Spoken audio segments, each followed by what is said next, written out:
அடி முப்பாத்தா, இங்க கொஞ்சம் வா. சொல்லுங்க மாமா. நைட்டுக்கு என்ன சாப்பாடு செய்ய போற? வழக்கம் போல தோசை தான். டெய்லி தோசை போடுற திங்க முடியலடி மனுஷனால.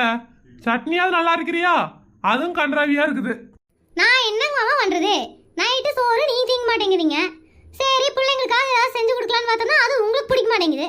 நான் என்ன பண்ணட்டும்? எல்லாரும் பிடிச்சது தோசை தான். தோசை எல்லாருக்கும் பிடிச்சது இல்ல. எல்லார் வீட்லயும் ஈஸியா செய்யறது. எடி நான் வாடிக்கு பேசிட்டு இருக்கிற, நீ வாடிக்கு போற? இல்ல நீங்க வம்புக்கு இருக்கிற மாதிரியே பேசுறீங்க மாமா.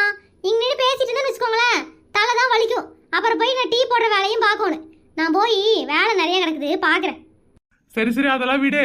இந்த மாசத்துக்கு என்ன வேணும் ஏது வேணும் கொஞ்சம் லிஸ்ட் போட்டு எடுத்துட்டு வா. சம்பளம் வந்துருச்சு. என்னது? சம்பளம் வந்துருச்சா?